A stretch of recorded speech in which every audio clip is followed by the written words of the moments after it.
Hi, my name's Evelyn, and I'm an AmeriCorps member serving as a mental health first aid instructor at Cascadia Behavioral Health here in Portland, Oregon. May is Mental Health Awareness Month, so we've put together some informational videos inspired by mental health first aid that can teach you about mental illness and what you can do to support someone who may need help. Today I'll be talking about grounding and de-escalation, and some techniques you can practice to get better at responding to someone who may be in crisis. Many are experiencing increased stress and anxiety about health, safety, and financial security due to COVID-19. And if the added stress of the pandemic is more than you're used to coping with, it's easy to become overwhelmed. Grounding techniques are designed to help when someone is upset, stressed, anxious, or depressed. Grounding practices calm the body and interrupt the cycling or looping thoughts that can lead to rising anxiety and agitation. De-escalation techniques can also help calm someone who is upset, but are especially useful as a guide for how to communicate with someone who is behaving aggressively or unpredictably while keeping you both safe. There are many techniques to get grounded, but not every technique works for everyone. If you're helping someone who has expressed feeling anxious, stressed out, or even panicked, start by asking them what they need, or what has worked for them in the past. If they don't know, you can recommend something that works for you, or suggest one of the following techniques. We can break down the techniques into 3 categories: physical grounding, mental grounding, and self-soothing. People experiencing high levels of anxiety often report feeling trapped in their thoughts. Getting physically grounded can help someone get back in touch with their body. Ideas for getting physically grounded include slow, conscious breathing. Encourage them to breathe in and out slowly while paying attention to each breath. You might also want to breathe with them, or repeat inhale, exhale as they breathe to help them slow down the pace of their breathing. Moving your body is another way to get physically grounded.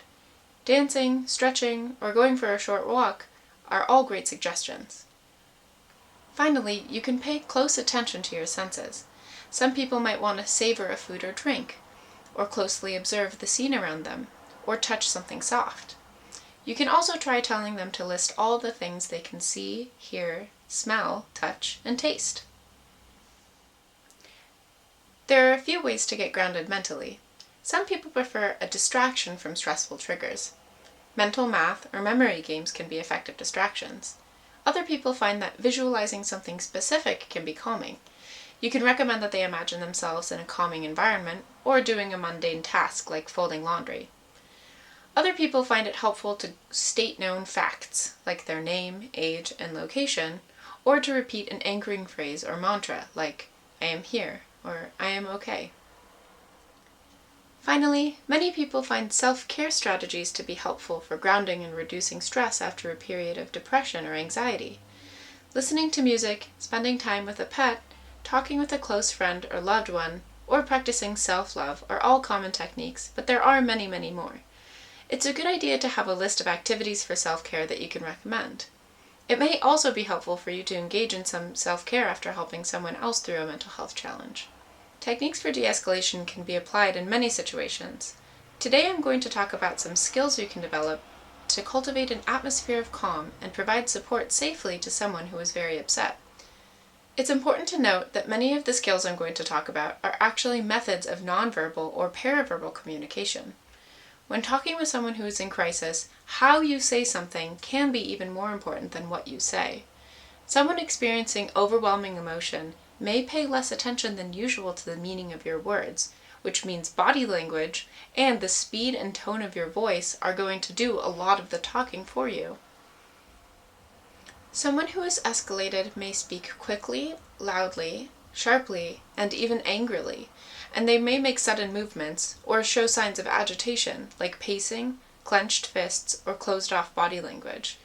Paying attention to your own emotional and physical responses to these cues is a key element of de-escalation. If we don't pay close attention to our own language and tone of voice, we're likely to unconsciously mirror the tone of the person we're trying to help, or, even worse, respond defensively when what we really want is to help. That's why speaking slowly and gently and adopting a non-threatening tone of voice and posture is essential when learning how to diffuse a highly emotional and tense situation. Here are some more tips for how to speak in a calming way.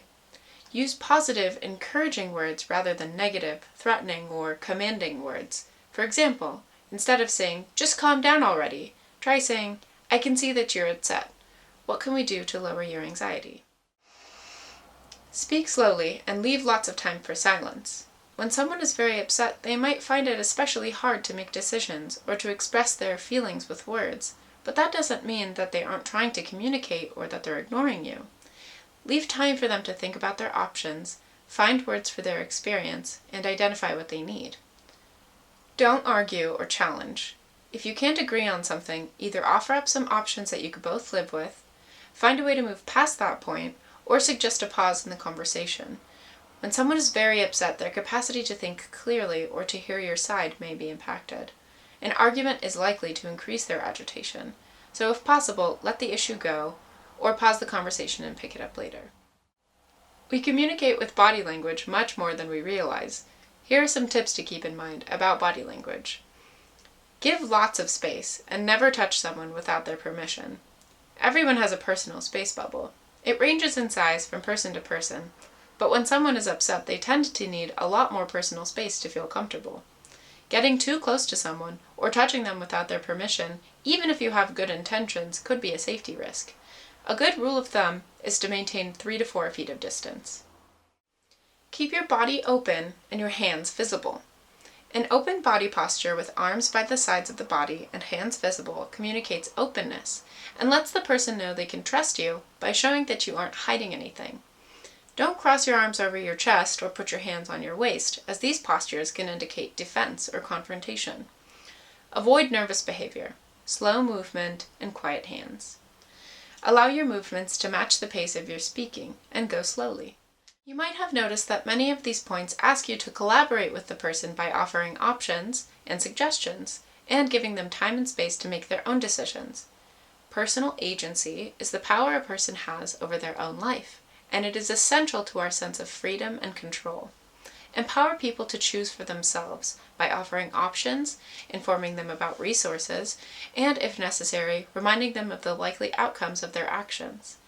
Attempting to make choices for someone, either through ultimatums, persuasion, or by physical force, takes away a person's sense of agency and is very likely to increase their level of agitation. Finally, I'm going to make a few points about safety. Your safety and the safety of the person that you're helping are of your highest concern. I'm going to give you a few things to think about before, during, and after you would de-escalate a situation. Before you decide to de-escalate, you should check a few things first. Make sure you're in the right headspace to help someone else. If you've already had a very stressful or exhausting day, or if you're in a rush somewhere, you might not be the right person to help. Be attentive to your environment. That means you should choose a private, quiet, and distraction-free environment if possible, and ensure you both have safe access to an exit. While you're de-escalating, make sure you're paying attention to your own responses. As I've mentioned, staying calm and empathetic is essential. There may be times when your efforts to de-escalate don't seem to be working. If you notice your own level of anxiety rising, stepping away from the situation may be the safest choice. Finally, after you're done de-escalating, make sure you do some self-care. You may also want to process the experience by talking about it with someone. Supporting someone who's experiencing stress, anxiety, or another overwhelming emotion can be challenging, but there are lots of options for how to help, and with practice, you can learn to use these powerful techniques to help someone experiencing a mental health challenge. Thank you for watching.